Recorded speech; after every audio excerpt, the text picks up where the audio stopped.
एक बिजनेसमैन को काफी लॉस उठाना पड़ा तो उसने उधार पैसे लिए ब्याज पर, और जिससे पैसे लिए थे उसको दे नहीं पा रहा था, लौटा नहीं पा रहा था, और पैसे मांगने वाला एक दिन भी रुक नहीं रहा था। पैसे मांगने वाला आदमी बूढ़ा था और उसे बिजनेसमैन की बेटी हासिल करनी थी, शादी करनी थी। इसलिए बूढ़े आदमी ने कहा कि मैं सारा कर्ज माफ कर दूंगा अगर तुम अपनी बेटी की शादी मुझसे करवा दो। बिजनेसमैन ने मना कर दिया तो बूढ़े आदमी ने एक और ऑफर रखा कि एक काम करते हैं, गेम खेलते हैं जिसमें एक छोटी सी पोटली में 2 पत्थर डालूंगा, एक व्हाइट होगा और ब्लैक होगा। बिजनेसमैन को बेटी को पत्थर उस पोटली में से निकालने हैं। अगर व्हाइट निकल गया तो सारा कर्ज माफ कर दूंगा और शादी भी नहीं करनी पड़ेगी, और अगर ब्लैक पत्थर निकल गया तो कर्ज तो माफ कर दूंगा लेकिन शादी करनी पड़ेगी। बाप और बेटी दोनों एग्री हो गए। पूरे गांव वालों को इकट्ठा करा। मुखिया भी वहां पे देख रहा था। जमीन से 2 पत्थर उठा करके बूढ़े आदमी ने पोटली में डाले और लड़की ने देख लिया कि उस बूढ़े आदमी ने दोनों ही पत्थर ब्लैक डाले हैं, और ब्लैक पत्थर का मतलब हुआ कि कर्ज माफ लेकिन शादी करनी पड़ेगी। अगर लड़की गेम खेलने से मना कर दे तो शादी तो बच जाएगी लेकिन बाप का कर्ज माफ नहीं होगा, और अगर दोनों ही पत्थर निकाल के उस बूढ़े इंसान की बेइज्जती कर दे तो वो आदमी कभी न कभी बदला जरूर लेगा। इसलिए लास्ट ऑप्शन था कोई एक पत्थर निकालो जो कि ब्लैक ही निकलेगा और कर्ज माफ के साथ में उसको शादी करनी पड़ेगी। लड़की ने चालाकी से गेम खेला। उसने एक पत्थर निकाला और एक्टिंग करके ग्राउंड पर गिरा दिया, और वो पत्थर नीचे गिरे बहुत सारे ब्लैक और व्हाइट पत्थर में मिल गया। लड़की ने कहा ओ शिट, ये मेरे से गलती से गिर गया, लेकिन एक काम करते हैं, दूसरा पत्थर भी पोटली से निकाल करके चेक कर लेते हैं। अगर पोटली में से अब व्हाइट निकला तो मैंने जो उठाया था वो ब्लैक था, और अगर पोटली में से अब ब्लैक निकला तो मैंने जो उठाया था वो व्हाइट था। बूढ़ा व्यक्ति वहीं पे फंस गया। पोटली से दूसरा पत्थर निकाला था वो ब्लैक निकला, यानी कि नीचे गिरा हुआ पत्थर व्हाइट था। और ये पूरा गांव देख रहा था, मुखिया भी देख रहा था कि अब कर्ज माफ हो चुका है और शादी भी नहीं करनी पड़ेगी, क्योंकि पत्थर जो उठा के नीचे गिरा दिया था गलती से वो व्हाइट था। इसे कहते हैं टफ सिचुएशन में चालाकी से दिमाग चलाना। इसी तरह से छोटी छोटी कहानियों के माध्यम से मैं आपको ऐसे ऐसे बड़े बड़े लेसन्स देने वाला हूं जो आपके जिंदगी भर काम आने वाले हैं। तो बिना एक सेकंड भी बर्बाद करे आते हैं दूसरी कहानी पर। एक बिजनेसमैन बीच के किनारे बैठा था, मछुआरों को देखा तो बोला कि इतनी मछली पकड़ने में आपको कितना वक्त लग जाता है? मछुआरा बोला ज्यादा नहीं, थोड़ा ही लगता है। बिजनेसमैन तुम थोड़ी देर और फिशिंग करके कुछ और फिश क्यों नहीं पकड़ लेते, ज्यादा पैसा कमा लोगे।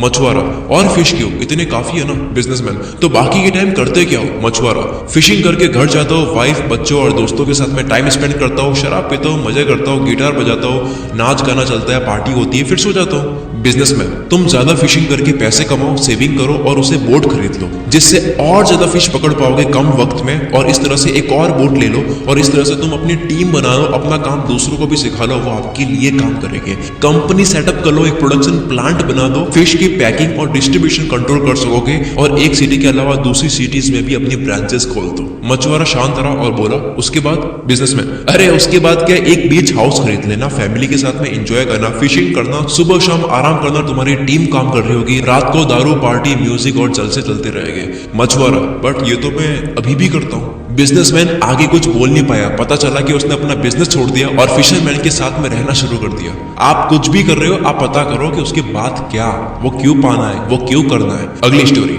एक बार एक लड़का अमीर बनना चाहता था और वो गुरुजी से कहता है कि कोई काम बताओ जिससे मैं बहुत कमा सकूं। गुरुजी उसे एक जगह ले गए जहां पर बहुत सारी कंकड़ पड़ी थी और कहा कि इन सारी कंकड़ में से एक कंकड़ ऐसी है जो किसी भी चीज को सोने में बदल सकती है, और उस कंकड़ की पहचान है कि वो थोड़ी सी गर्म होगी, बाकी सारी ठंडी होगी। जाओ ले लो अपनी हर चीज को सोने में बदल देने वाली कंकड़। वो काम पे लग गया। रोज एक एक कंकड़ हाथ में लेता, 2-3 सेकंड गर्म है या नहीं चेक करता और उसको समुद्र में फेंक देता ताकि वो बाकी कंकड़ में ना मिल जाए। 1 महीना करा, रोज घंटों घंटों लगा दिए, 2 महीने, 3 महीने, 4 महीने लगा दिए। अब उसकी स्पीड बन चुकी थी, लेकिन साथ में वो ध्यान से कंकड़ को परख नहीं रहा था। उसकी फटाफट से कंकड़ को हाथ में लेकर समुद्र में फेंकने की हैबिट बन चुकी थी। 5वें महीने में फाइनली वो कंकड़ हाथ में लग गई। हाथ में आते ही, क्योंकि उसके जल्दी से बिना परखे फेंकने की आदत बन चुकी थी, तो उसने उस गर्म कंकड़ को भी समुद्र में फेंक दिया, और फेंकते ही उसने जोर से अपने सर पर मारकर चिल्लाकर पछतावा करा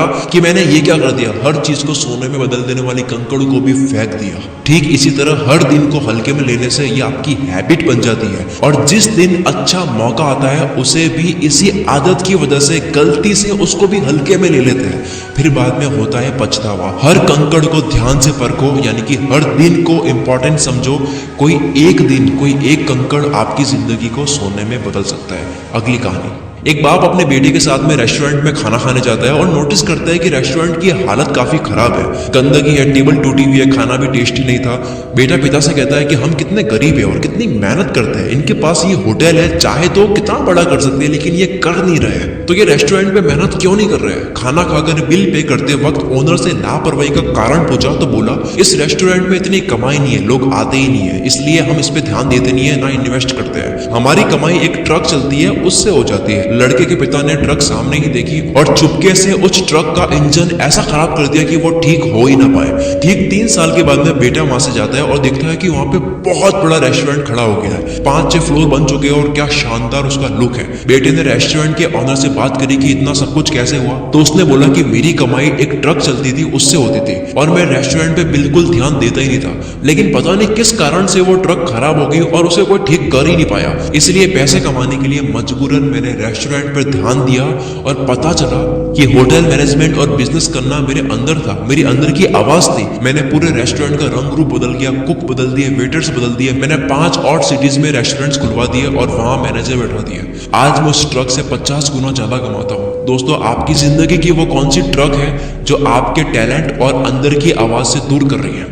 अगली कहानी, एक इंसान को डॉक्टर बनना था, पर डॉक्टर की तैयारी करने में जो मेहनत लगती है उस मेहनत में मजा नहीं आता। उसने हर जगह रिश्वत दी, पास हो गया, डॉक्टर बनने तक सेटिंग चलाई, सर्टिफिकेट पा लिया, डॉक्टर बन गया, हॉस्पिटल खोल दिया। उसके पास में एक्सीडेंट का केस आया जो कि सीरियस था, ऑपरेशन उससे मैनेज हो नहीं पाया क्योंकि उसने तैयारी करी ही नहीं थी। उसके हाथ से एक बहुत बड़ी गलती हो गई, उससे केस मैनेज नहीं हुआ और पेशेंट की डेथ हो गई। वो नकली डॉक्टर बहुत पछताया ये करके, उसके डॉक्टर बनने की सारी फैंटेसी वहीं पे उतर गई और उसके फादर बाहर खड़े उनसे कहने गया कि मैं नहीं बचा सका, तो पता चला कि उसके पिता ही वो उन लोगों में से एक इंसान थे जिसने रिश्वत ली थी। फादर को कर्मा मिला तो डॉक्टर को शॉर्टकट लेने का नतीजा मिला। डोंट टेक शॉर्टकट, एक दिन कामयाबी संभाल नहीं पाओगे, तैयारी करो।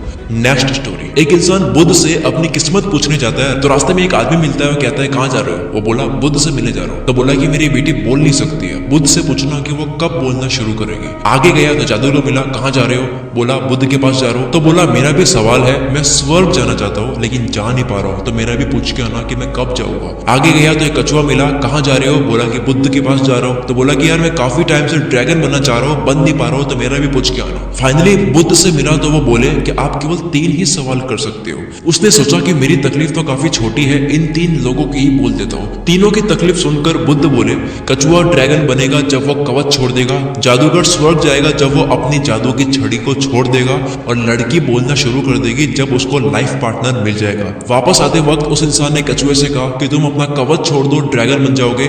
उसने जैसे ही कवच छोड़ा ड्रैगन बन गया और बहुत सारे मोती गिरे जो मोती उस इंसान ने रख लिए। आगे जाकर जादूगर से मिला और कहा कि तुम ये छड़ी छोड़ दो तो तुम स्वर्ग चले जाओगे। छड़ी छोड़ दी और वो छड़ी उस इंसान ने रख ली और वो स्वर्ग चला गया।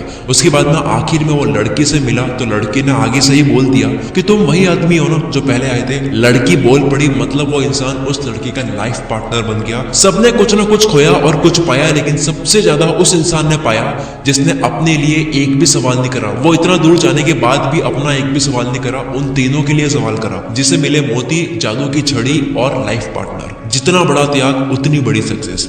अगली कहानी, एक साधु कड़ी तपस्या कर रहा था और तपस्या के वक्त ही उस गांव में बाढ़ आ जाती है। लोग सब घर छोड़ के जा रहे हैं, अपने आप को बचा रहे हैं। तो एक ने देखा तो साधु को अलर्ट करा कि चलो वरना तुम डूब जाओगे। साधु बोला कि मुझे कुछ नहीं होगा, मुझे ईश्वर बचा लेगा। मैं इतने सालों से कड़ी तपस्या कर रहा हूँ, वो मुझे बचा ही लेगा। थोड़ी देर बाद में पानी कमर तक आ गया, वहां पे नाव निकलने लगी।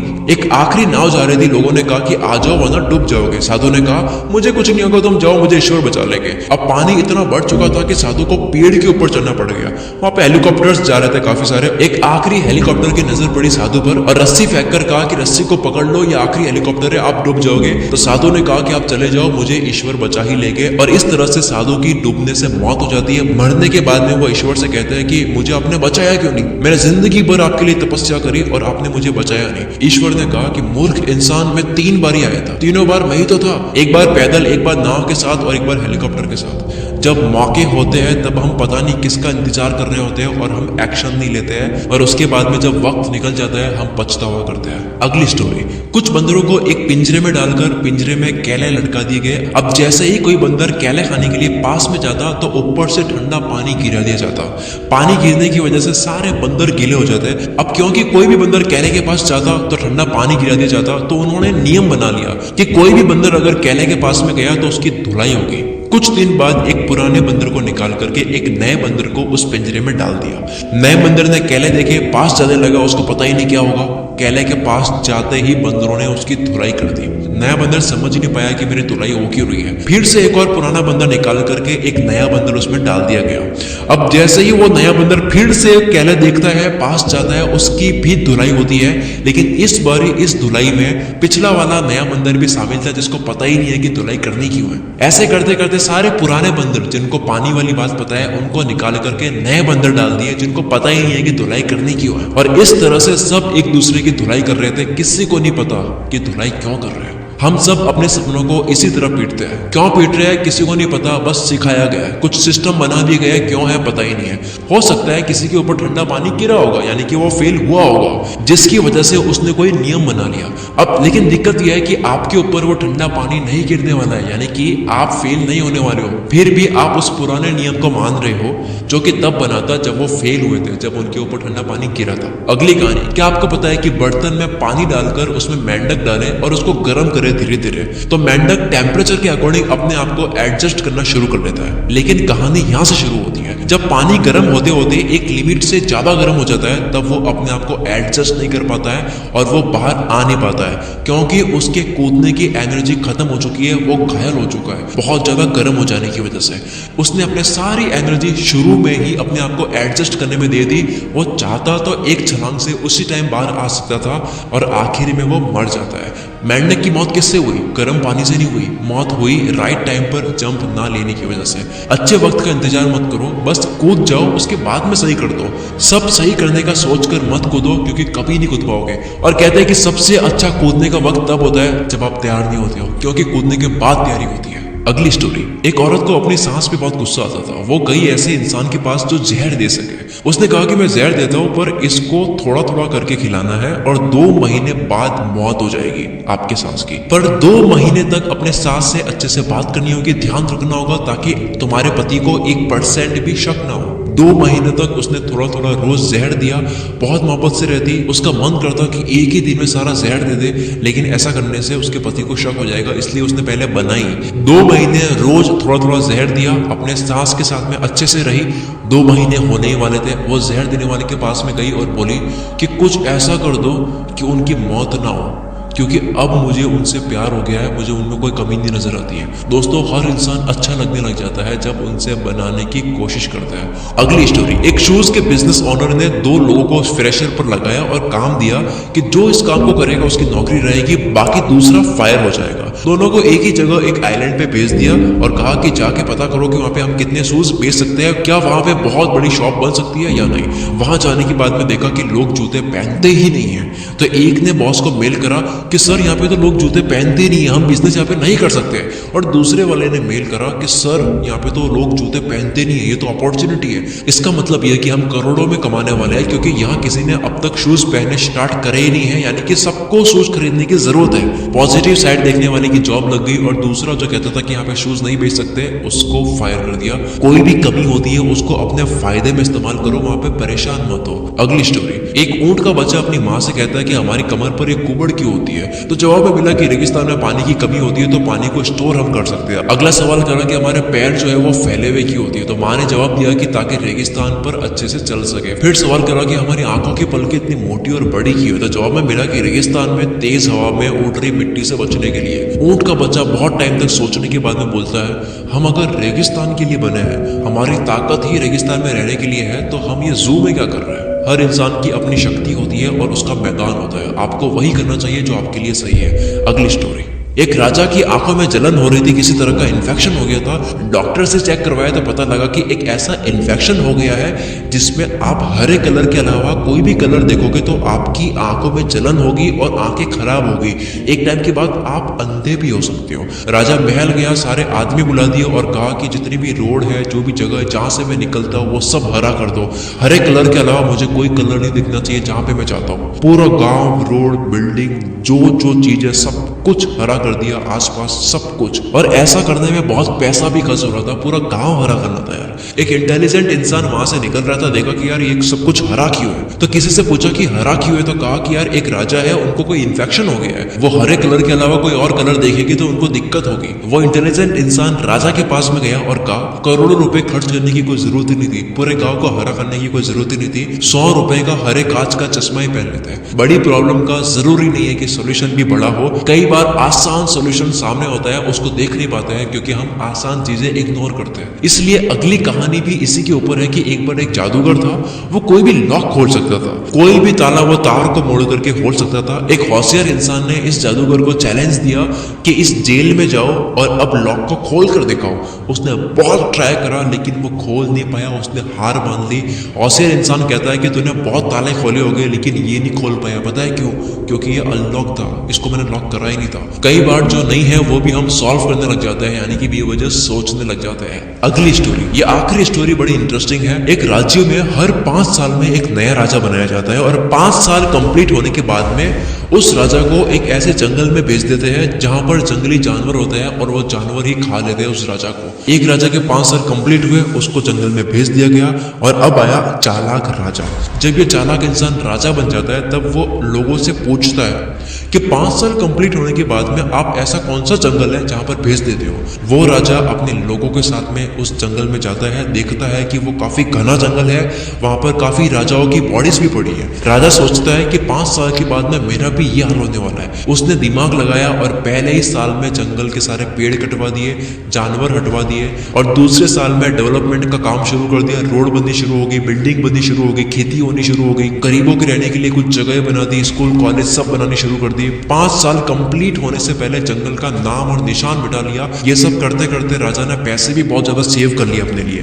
5 साल जैसे ही कंप्लीट हुए, राजा बोलता है कि मुझे भेज दो जहां पर आप भेजते हो हर बारे। राजा को बोट में बैठाया जाता है क्योंकि जंगल का रास्ता नदी से आता है, तो बोट में बैठने से पहले वो काफी खुश होता है। लोग पूछते हैं कि आप इतने खुश क्यों? तो वो बोला कि हर राजा आता है, 5 साल राज करता है, मस्त रहता है राज करने में, और 5 साल बाद जंगल में जाता है। मैंने 5 साल केवल राज नहीं करा, मैंने कड़ी मेहनत से घने जंगल को शहर बना दिया।